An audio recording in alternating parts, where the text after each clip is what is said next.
مري خو په لار د پیغور نه ځي دی خپل تاریخ ته مختور نه ځي شور کوه مه دی په شور نه ځي پښتون جنت ته په زور نه ځي خو رضا تر دوزخو در سره ځي نه چې د شرابو په بوتل باندې د چا مهر وي بند کړي دا هم انساني تخلیق ته زیان رسوي او زه د مذهب په ارتباط خبره نه کوم دا اثبات شوي چې زنانه مرضونه جوړ کړي سترګې به نه پټو یو څه د منلو وړ د هېواد مشر څه کارونه د ستایلو وړو نو دومره ډېر غله و چې په کومه لار به یې سپر ودرولی وی په نیم حکومت کې به یې د چا په جیب عسکر ودرولی وی د طب سپېڅلي وجیبه کې هم رشوت درګرد دی په روغتونونو کې د نجونو تجارت درګرد دی بسم الله الرحمن الرحیم د لالونو قدر د خپرونې درنو مینوالو سلامونه نیکې هیلې احترامات درته وایم قدرمندو ملګرو د ژمنې سره سم یو ځل بیا مو یو داسې څوک را پیدا کړی دی چې که په خپله تراب نه دی خو د تراب په پل باندې کوشش کړی چې دغه په پل باندې پل کیږدي زما تر څنګ دغه ناست تنکی ځوان چې دی په خپله هم شاعري کوي د تراب صاحب نظمونه ډېر په خواږه انداز کې وایي نو دی به په خپله هم تاسو ته ځان معرفي کړي او بېله ځنډه به بیا درته د تراب صاحب نظمونه شروع کړي د هر څه نه مخکې د لالونو د قدر د پیج ټولو مینوال ته سلامونه وړاندې کوم زما نوم شعیب حماسي دی مننه نصیب جانه چې زموږ دې خوا ته راغلی او موږ سره مو دغه بنډار وکړ یو څو شېبې موږ سره په ښه انداز کې خوشحالۍ سره تېروئ څه علت و چې شعر ته مو مخه کړه د تراب صاحب دغه نظمونو در باندې اثر وکړه که نه د دې نه مخکې مو په خپله د شاعرۍ سره شوق و څه داسې تاثیراتو چې تاسو دې ته مجبوره کړئ چې په شعرونو ویلو باندې پیل وکړئ په لیکلو باندې من نصیب جانه د وطن حالات داسې وو چې مجبور یې کړم چې اخرباله داسې یو څه چې زموږ غریبۍ نه دغه داسې وکړ چې شعر شاعرۍ کې موږ باید داسې څه ویو چې هغې نه خلک نصیحت په ډول باندې شعر شاعري شروع کړه د تراب صاحب اوس د هغې پل مې روان وي د هغې لغاتو نه استفاده کوو تر څو خپل شعر جوړ کړو نظم جوړ کړو چې هېوادوالو ته یو خاص پیغام وي په هغه شعر یا نظم کې مننه او په خپله به دې څومره شعرونه لیکلي خپله لا تر اوسه مټې اوس پیل کړی دی اندازه به ډېره زیاته کمه وي د شعرو تقریبا 15 یا داسې یاره غزلو شمېر به انشاءالله چې یو 12-15 پورې وي ټپیزې مې لیکو ټپې مو سره کله کله کې لیکو نظم باندې مو شروع کړي بیتونه لیکو په دا شی مخکې به ځو انشاءالله زده کړه فلم حال اوس 12 کې انشاءالله چې سږ کال به 12 کې زده کړه فیل کوو نو مننه حماسي صاحب لیدونکي به د شعر په تمه وي مهرباني وکړه بېله ځنډه په خپل شعر باندې پیل وکړه که د تراب صاحب وي که ستاسې خپل شعر وي لیدونکو ته یې وړاندې کړه چې څه ستاسې خوښ څو ټپیزې به وایم چې پر تا پښتون یم په تا خادم پر تا پښتون یم په تا خادم ستا عمارت یم ستا بنیاد یم شیرینې خاورې زه فرهاد یمه په تا آباد په تا برباد یمه چې زه آباد یم تا به نه بربادومه چې زه آباد یم تا به نه بربادومه مري خو په لار د پیغور نه ځي مري خو په لار د پیغور نه ځي دی خپل تاریخ ته مختور نه ځي شور کوه مه دی په شور نه ځي پښتون جنت ته په زور نه ځي خو رضا تر دوزخو در سره ځي نه ویده له ویښه ګټه نه ده کړې ویده له ویښه ګټه نه ده کړې غوښې له سیخه ګټه نه ده کړې ما لا سرپیخه ګټه نه ده کړې تا له تاریخه ګټه نه ده کړې بیا په تورخم ما سره ما چول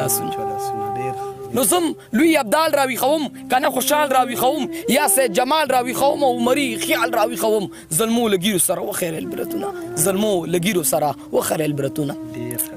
محمد جان خان غازی وردک دی د ننګرهارۍ او ظلمو ځواک دی او موږ پر شا نوځو پرمختګ دی پر ګوشته بیا د قاسم غږ دی د غزا ډول دی ملا تړلي زلمي زینه د غزا ډول دی ملا تړلي زلمي زینه در لبزان خاورې ری کړم هېواده تا به ګلدرې کړم پر دښمنانو به نارې کړم او زه به یې شال زرې ورې کړم څوک چې زما شړۍ ته واچوي لاسونه څوک چې زما شړۍ ته واچوي لاسونه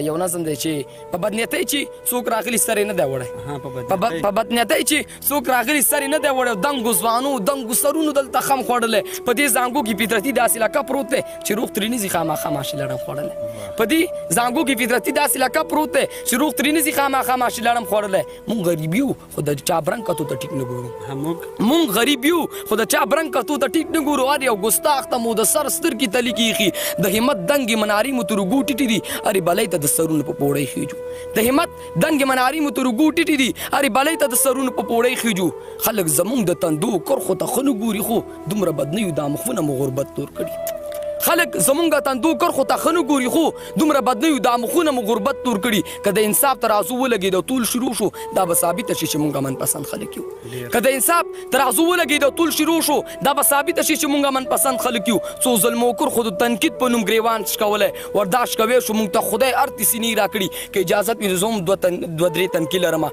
امید کوم چې د تندو کرښې مو ګونجې نیسي چې د شرابو په بوتل باندې د چا مهر وي بند یې کړي دا هم انساني تخلیق ته زیان رسوي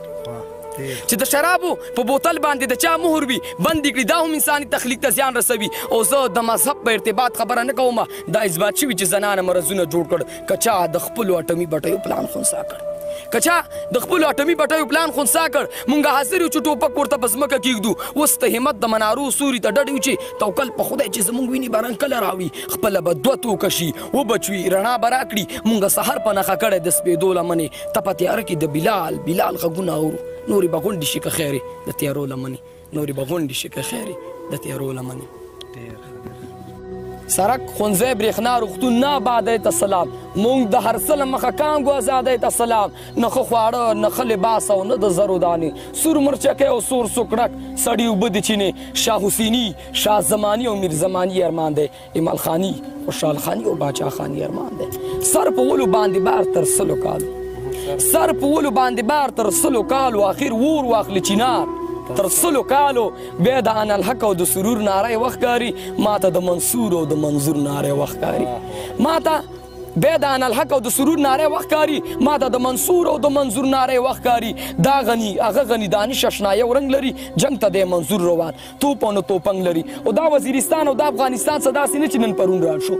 دا وزیرستان او د افغانستان څخه داسې نه چې نن پرون را شو کور د سواتي وزیر مسعود داود پښتون را شو خدای کسپرلی راوستو دا دښتې واښه شوله خدای کسپرلی راوستو دا دښتې واښه شولو خیر دی که کور وسو دیوالونه یې پاخه شولو خو دا اغزنتار مونږ نه منو دا اغزنتار مونږ نه منو دا مونږ سره قبر دی هغه د تاریخ جبر دا د تاریخ جبر دی او سترګې به نه پټو یو څه د منلو وړو سترګې به نه پټو یو څه د منلو وړو د هېواد مشر څه کارونه د ستایلو وړو نو دومره ډېر غله و چې په کومه لار به اسپر ودرولی وی په نیم حکومت کې به د چا په جیب عسکر ودرولی وی چا ویل چې نه منو مونږ